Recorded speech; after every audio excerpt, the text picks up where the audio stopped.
Assalamualaikum warahmatullahi wabarakatuh. A'udzubillahi minasyaitonirrajim. Bismillahirrahmanirrahim. Tetap bersyukur kepada Allah. Alhamdulillahirabbil alamin. Alhamdulillah jazakumullahu khairah. Semoga Allah beri manfaat dan barokah. Selamat siang. Salam sejahtera untuk kita semua. Halo para sahabatku dimanapun Anda berada ya. Mudah-mudahan kita semua diberikan oleh Allah kesehatan, kekuatan, kebarokahan. Oke, pagi ini materi kita dengan judul cara terjemah Arab ke Indonesia. Karena ada yang komen di kolom komentar saya, Bang, bisa diterjemah itu Arab ke Indo? Bisa, semua bisa. Sama seperti bahasa Inggris, bahasa-bahasa yang lain. Cuma bahasa Arab lebih kaya kosakatanya. Oke, untuk mempersingkat waktu, kita langsung saja ke to the point ya. Pokok-pokok isi materi deskripsi saya. Cara terjemah Arab ke Indo. Itu seperti ucapan Assalamualaikum warahmatullahi wabarakatuh. Seperti Assalamu adapun keselamatan, alaikum atas kamu sekalian, warahmatullah dan semoga memberi barokah pada orang yang membaca salam, siapa? Allahu Allah. Wa barakatuhu dan semoga memberi barokah engkau Allah pada orang yang mengucapkan salam. Yang lebih sempurnanya di dalam hadis itu wa maghfiratuhu dan semoga mengampuni engkau Allah pada orang yang mengucapkan salam. Jadi luar biasa itu assalamualaikum itu. Jadi syarat makna. Jadi ucapan dan doa keselamatan atas kamu sekalian dan orang yang mengucapkan salam itu sendiri. Jadi bisa pahami. Seperti kalimat a'udzubillahi minasyaitonirrajim. A'udzu berlindung aku billahi dengan Allah minasyaitoni dari beberapa syaiton ar-rajimi yang diranjam. Itu terjemahnya.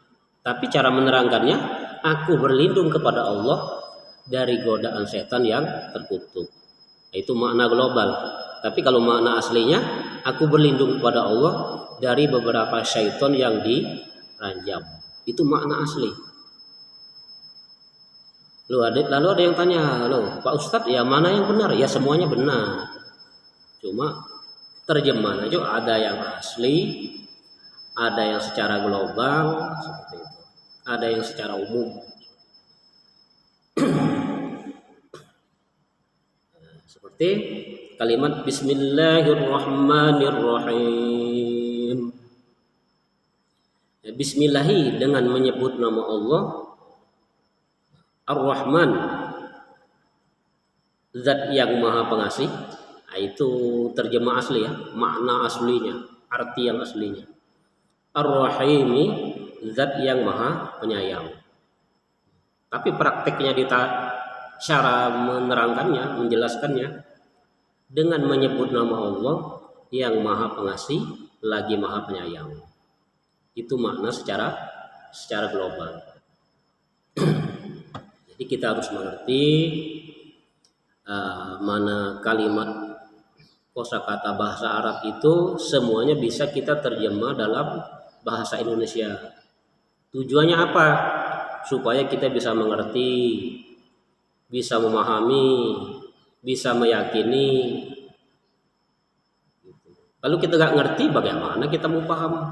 Bagaimana kita mau meyakini ayat-ayat kekuasaan Allah itu? Makanya kita butuh mencari ilmu. Sesuai dengan sabda Rasulullah SAW, thalabul ilmi faridatun ala kulli muslim. Jadi mencari ilmu itu wajib bagi setiap orang Islam. Tapi yang wajib itu 3 ilmu. Ilmu yang wajib dicari ada 3. Yang satu ayatun mukamatun. Ayat yang menghukumi yaitu kitab Al-Quran. Karena dalam Al-Quran itu ayat-ayat yang menghukumi, ayat-ayat larangan Allah Rasul, dan ayat-ayat tentang cerita surga neraka dan tentang menceritakan keadaan Allah dan Rasul dan para nabi. Ya, jadi 3 saja itu isi Al-Quran itu. Yang kedua itu ayatul muhkamatun au sunatun qaimah. Yang kedua itu sunnah qaimah, sunnah yang tegak. Ya sunnah Nabi. Artinya itu hadis Nabi. Nah, semua sunnah-sunnah Nabi yang ada di dalam kitab-kitab hadis. Nah, yang nomor 3 itu wajib dicari itu ilmu au faridatun adilah, ilmu faraid yang adil. Nah, ilmu faraid yang adil itu sendiri rinciannya secara global ada di surah An-Nisa tentang ayat-ayat bab waris itu sendiri. Nah, tapi prakteknya itu di dalam al-hadis seperti kitabul faraid seperti itu. Ya. Kitab faraid. Adapun ilmu-ilmu dunia yang lain yaitu hanya kepadolan, keutamaan. Karena tidak mungkin semua kita bisa menggapai semua ilmu-ilmu itu. Nah, karena yang memiliki segala ilmu itu hanya Allah Subhanahu wa taala. Dijelaskan dalam surat Al-Qalam itu dalam Al-Qur'an. Jadi ilmunya Allah itu seperti lebih luas daripada lautan, langit dan bumi. Kemudian dicemplungkan telunjuk kita ke laut sedikit, yang 1 tetes itulah yang dibagi kepada semua makhluk, mulai Nabi Adam sampai umat Nabi Muhammad akhir zaman sekarang. Jadi sedikit sekali. Jadi kalau manusia mau sombong, saya paling berilmu, itu salah itu. Sedikit. Setetes itulah dibagi mulai zaman Adam sampai anak umat Nabi Muhammad. Karena itu pernah terjadi dalam Musa. Musa merasa orang yang paling berilmu di muka bumi. Allah menurunkan wahyu, hai Musa, masih ada hambaku yang lebih berilmu daripada kamu. Nabi Musa menjawab, ya Allah, kalau begitu tunjukkan kepadaku siapa hambamu itu. Nah, Nabi Musa diarahkan untuk menuju ke Laut Merah. Jadi singkat cerita ditemukanlah di situ kepada yang namanya Nabi Khidir alaihissalam. Jadi begitu ketemu Nabi Khidir, assalamualaikum duluan, assalamualaikum warahmatullahi wabarakatuh, wahai Nabi Musa. Nabi Musa kaget, loh, kok Anda ini orang tua ini kok sudah duluan tahu nama saya? Gitu. Nabi Musa kaget, baru pertama kali ketemu tapi dia udah bisa menyebut nama. Nabi Musa kaget. Tahu dari mana? Ya, Nabi Khidir menjawab, Allah sering menyebut namamu di hadapanku. Nabi Musa terketuk dalam hatinya. Berarti Nabi Khidir lebih dekat sama Allah. Karena tahu Allah sering menyebut Nabi Musa. Nah, seperti itu ya. Ya, singkat ceritanya itu. Nah, seperti kalimat mulai, jadi kembali ke tema kita tadi, terjemah Arab ke Indo. Jadi seperti kalimat mulai Al-Fatihah, Alhamdulillahi Rabbil Alamin. Alhamdulillah, segala puji dan puja, lillahi, hanya milik Allah. Rabbil Alamin, yaitu Tuhannya alam semesta atau Tuhannya semesta alam. Jadi cara menerangkannya itu segala puji dan puja hanya bagi Allah Allah itu Tuhannya alam semesta. Jadi semua alam ini alam gaib, alam di langit sampai alam langit yang 7, bumi yang 7, semua alam-alam planet itu, yaitu semuanya bertuhan kepada Allah yang memiliki, yang menciptakan alam semesta ini. Jadi seperti itu ya. Jadi kita harus tahu, harus belajar, jangan asal saja gitu.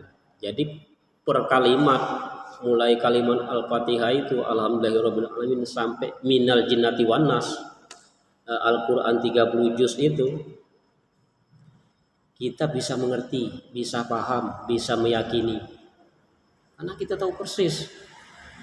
Kita nggak bisa dibodohi orang seperti itu. Itu salah satu keutamaan orang-orang yang hobi mengaji. Itu menghilangkan kebodohan, menambah kecerdasan, dan mengesahkan amalan-amalan ibadahnya. Seperti kalimat fa'lam innahu la ilaha illallah. Gitu. Fa'lam, maka ketahuilah. Maksudnya artinya belajarlah. Innahu sesungguhnya kelakuan. Maksudnya perbuatan. La ilaha, tidak ada Tuhan illallah, kecuali hanya Allah. Itu makna secara global. Tapi kalau makna aslinya, la ilaha, tidak ada Tuhan yang berhak diibadahi, tidak ada Tuhan yang berhak disembah, illallah, kecuali hanya menyembah kepada Allah. Illallah, kecuali hanya ibadah kepada Allah. Itu ya. Jadi kita harus tahu semua itu. Makna asli, makna global, makna secara umum itu kita harus bisa paham. Jadi kalau la ilaha illallah, tidak ada Tuhan selain Allah, itu membuat orang kurang yakin, kurang paham. Apa sih maknanya yang aslinya? Itu makna perintah itu sebenarnya. Fa'lam innahu la ilaha illallah, maka ketahuilah. Maksudnya maka belajarlah. Innahu, sesungguhnya kelakuan, sesungguhnya perbuatan, la ilaha, tidak ada Tuhan yang berhak disembah illallah, kecuali menyembah kepada Allah. Jadi subhanallah ya. Jadi kalau kita mau belajar, baik bacaan Quran itu ada 21 bacaan ya, dengan 7 bacaan imam besar.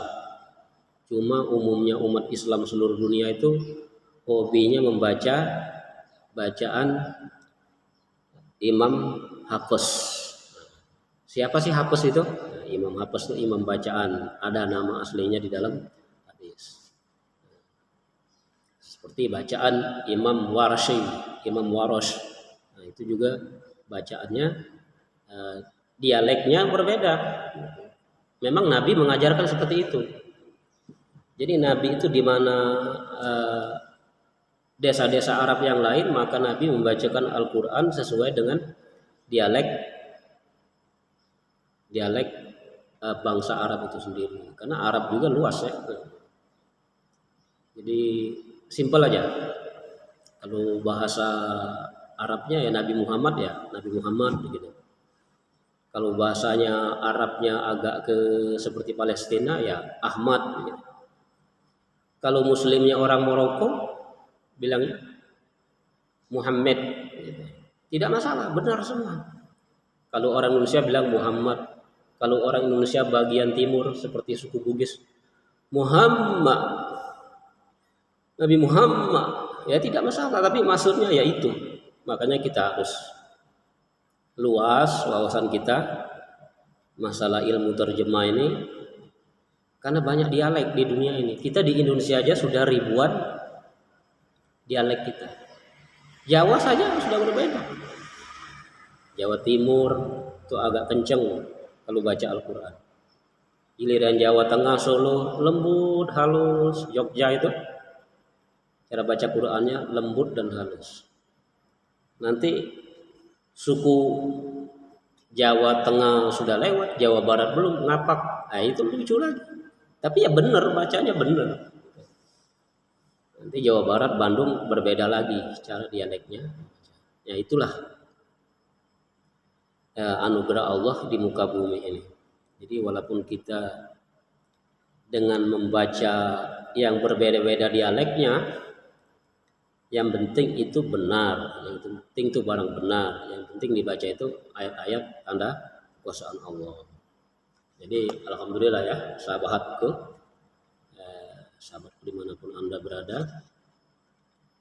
Jadi itulah butuhnya mencari ilmu. Semoga video ini bisa memberikan manfaat dan barokah. Kesimpulan dan saran dari saya, tetaplah mencari ilmu. Kalau sabda Nabi, thalabul ilmi minal mahdi ilal lahdi. Carilah ilmu itu mulai dari ayunan sampai ke liang lahat, ke liang kubur. Jadi tidak ada kata hatam, kata berhenti, belajar terus sampai hatta ya'tiyakal yakin. Sampai datangnya hari keyakinan, maksudnya sampai datang ajal kita masing-masing. Karena belajar adalah bagian daripada ibadah itu sendiri. Karena kalau kita nggak belajar, gimana? Rusak ibadah kita. Itu ya. Apalagi anak-anak muda, remaja, mahasiswa, sampai orang tua semua belajar. Sampai. Karena belajar adalah bagian daripada ibadah itu sendiri. Oke, assalamualaikum warahmatullahi wabarakatuh.